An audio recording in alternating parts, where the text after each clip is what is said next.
Thank you for joining me on this test drive video for the new 2021 Jazz with its hybrid powertrain. And that's really important for us because this car forms part of our plan for having all our mainstream vehicles electrified by 2022. So let's get in and drive it.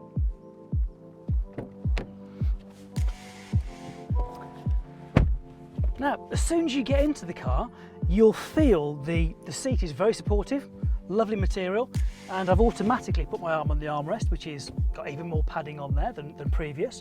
And now I'm looking at the steering wheel, which is 2-spoke, so a beautiful design, and probably more importantly, it feels really good as well. It has a nice tactile finish to it. But now I'm looking forwards, I can see just how big this glass area is. So because of the incredibly small A-pillars, we have fantastic visibility. So making your enjoyment of driving increased and also increasing safety as well. Not only that, but we have the low flat horizontal dash, which gives us a lot better visibility over the top of the dash, and the wiper blades are hidden as well. So I think what we need to do now is take it for a drive.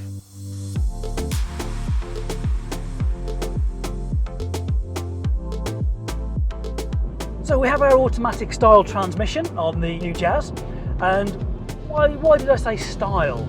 Well, technically it's not an automatic gearbox, but from a driving point of view, it's just as simple as an automatic gearbox. So we have our position for park, reverse, neutral, and D for drive, which is what I'm in at the moment. So this will be really familiar for you if you've driven an automatic recently, but if you haven't, don't worry, it is so simple. Literally into the car, press the power button, put on the brake, and then you put it into D mode and you don't need to do anything. The car will go through all of its other sort of hybrid modes automatically by itself. Now, B mode, the B actually stands for brake. So at the moment, I'm in D for drive, and if I come off the throttle or the accelerator, I will continue moving along, and I only slow down because the car's not actually pushing me forwards anymore. In B mode, and all you do, you can drive this all the while in B mode if you want to, or all the while in D, or just switch between. It's entirely your choice. But I'm just going to put it into B mode, and while my foot's on the accelerator, it makes no difference. The difference comes when I take my foot off the accelerator. So when I do that, and I'll do that now we're on the straight, just come down and you'll feel the car slow down a little bit more than it did before. But the other advantage that you have with B mode is that when you have got your foot off the throttle, it actually gives even more charge into the high voltage batteries in the back of the car. So just to recap, to all intents and purposes, it really is an automatic car. It's only if you are under the bonnet with the technician, it's any different. So you get in, you put it in D, and it is so easy to use. Just like a traditional automatic transmission. Now, of course, our ECVT is only part of the story of the powertrain of this vehicle. So, of course, it's hybrid. And our hybrid is absolutely fantastic because we have 3 modes. So I can be driving this car purely on electric only. And I can tell that because of the meters in front of me. I'll get little blue lines powering my front wheels, is what the icon shows, from the hybrid battery at the back of the car.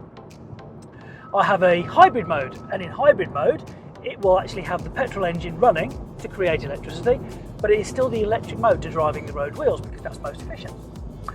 Then we have our engine mode, and in engine mode, that's where the petrol engine is running, and the petrol engine actually spins the electric motor which drives the road wheels. So we've got 3 modes which are perfectly seamless, and that's why you will never feel a transition between EV, hybrid or engine mode. Also, on this closed circuit, some of the surfaces are good, some are not so good, and the low friction suspension that we've got on our car is amazing. Now, low friction sounds a strange thing to say. What do we mean by that? It's free moving. So actually it's going to absorb the bumps and lumps and potholes and things that we have on our UK roads really rather nicely. Added to that, we've put some extra sound deadening inside the cabin as well. Again, a really nice touch to take that level of premium feel up into the car. A lot of manufacturers, especially if they're bigger cars, will put anti-fatigue seats on the front seats. so that you can do longer journeys and you're not suffering with back or leg pains or anything. Even on this short journey, it's like being in my favourite chair. It's supportive, it's comfortable, it's everything you want from a seat. Now we've got a little bit more familiar with the car itself and our hybrid technology and the transmission on this vehicle, we can venture into looking at the meters. So the meter I've got on at the moment is showing me whether I'm in EV, full electric mode, hybrid or engine mode. And that is on our TFT screen. So at the moment, as I say, it's on the hybrid meter because I like that level of information. But actually, I can have many different things on there. I can have my fuel economy because we have a really fuel efficient Jazz. We could have, as we did, we have our speed on here. So we have the quickest 0 to 60 of any Jazz we've had before. So it's the quickest, most environmentally friendly Jazz. And also some of my safety features I can actually recap on there. So in that TFT screen we have an awful lot of information that literally at the roll of a thumb wheel I can sort of scroll through and select a new one.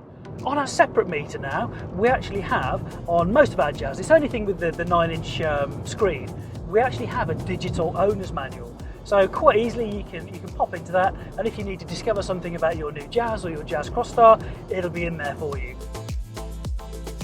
So we've retained our high driving position. People love that, myself included, because it gives you that for good visibility so that you feel safer on the road. You've got massive amount of glass area, which is tremendous. So my view facing forwards is incredibly deep and incredibly wide. We've already mentioned how narrow the A-pillars are and virtually no blind spots.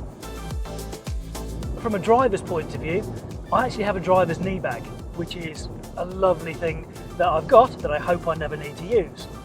This is in addition to the 8 airbags we had before. So we have a knee airbag, takes us up to 9. And also I have an airbag that, should there be an impact, would come out of the side of my seat. Now this is to protect my head from my passenger's head. So this is a centre airbag, taking the total of airbags in this car up to 10, which is kind of unheard of really in this small car sector. So we really have got that big car technology, big car safety, with the advantage of being the small, nimble, easy to use, practical car, which is an amazing set of situations. We have eCall, that's a new one for us. The car is now connected, and what do I mean by that? On my behalf, it could phone through to the emergency services. If I had passed out and that's why I'd had an accident, obviously I couldn't phone the ambulance service, and the car knows exactly where I am, the direction I'm travelling in, so it does it on my behalf. Again, another feature that we hope we're never going to use, but is lovely to know for that peace of mind. It's in the car, and that little sort of guardian angel looking after us. The cup holders, which sit in front of the air vents. So on a warm day like today, I can have a can of Diet Coke in there, and of course the air conditioning will keep it nice and cool. But what if I want a cup of hot coffee on a warm day like today? Well, you just close the vent. So the genius behind some of the things that seem quite simple when you're using them just proves the quality and the extra level you're getting with this car. Now I've got plenty of leg room in the front. Jazz has always been extraordinary for cabin space, both in the front and the rear. And because we've got a slightly longer wheelbase, as we said, that's really good for comfort levels, extra little bit of space in the car, and we've even got extra leg room in the back for our rear seat passengers. So that's improved. And if you have a Jazz right now, I'm sure you've got your lovely magic seats. We've kept them for you. It would be a terrible thing for us to do to take those away. So they will fold flat, they'll fold up. You can get really large and awkward packages into the car to transport. So now we have Honda sensing on the Jazz and the Jazz Crossstar.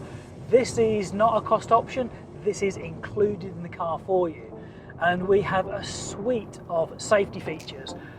which we've never seen on Jazz before. We have a feature called collision mitigation braking system. So it uses the brakes to mitigate a collision. So it can work at lower speeds and higher speeds, and it will autonomously put the brakes on if it determines that you are likely to be in a collision, and it will do a full emergency brake to minimise the risk of any injury to the pedestrian. It can also pick on cyclists crossing our path. So it's taken a brilliant feature, collision mitigation braking system, that we had on Civics and CRVs in the past. Never had it on Jazz, but now the latest generation is even better. We have lane keeping assist system. We've never had that on a Jazz before either. So it uses the camera at the top to look at the white lines, and it will try and keep us centered on the road. So I get a straight piece of road here and I think I'm not moving the steering wheel, but actually I'm putting tiny micro adjustments in to keep me centered in the road. Well, with the camera and the electronic power steering, the car does that for me. So whether it's a dual carriageway, a motorway, whatever it is, those straighter roads, even though I thought I wasn't doing anything, driver fatigue can sort of set in. Lane keeping assist system reduces that driver fatigue, so you can drive for longer without getting so tired. Also, if I was drifting more to the left-hand side of the lane, it would sort of steer me into the centre. This is a feature that you turn on, by the way, so you don't have to have this on if you don't want to, and it does work at higher speeds. Something that is on by default is a lane departure warning system. So if I was actually going to cross over unintentionally, so I've not indicated, but cross over a white line, it would actually give me a warning to say, did you intend to do that? Well, and you can set the sensitivity for normal, higher or lower as well, depending how you want that to be in the car. Again, it's just telling me that, make sure you've got both hands on the steering wheel and look where the lines are. You might be getting towards the edge of one of those lines, so be careful. We have road departure mitigation. So this works on a solid line. It can actually apply braking force to individual wheels that would encourage me back into the lane. So it doesn't eliminate the possibility. All of these systems are an assistance system, but it mitigates that likelihood of departing from the road. We have traffic sign recognition, you'll remember from previous Jazzes. So that's a really nice feature that allows us to see, we're on a 70-mile-an-hour zone, so we'll stick to that speed limit. But we can even build that into our adaptive cruise control. So again, another nice new feature that we've got on Jazz.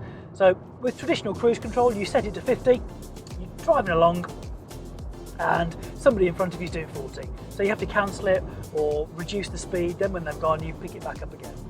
Our camera-based system now recognises the car in front, and it will slow us down to their speed of 40.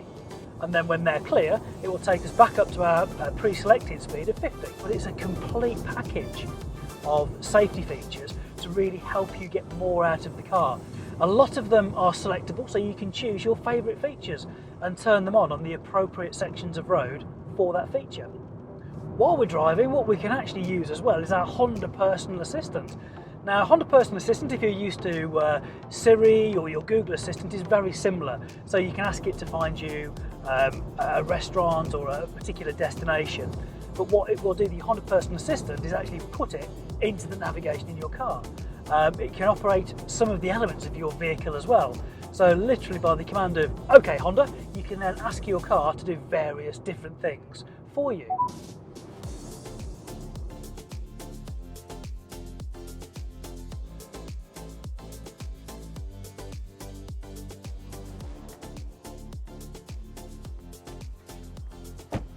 So those are my first impressions of the test drive of the new 2021 Jazz.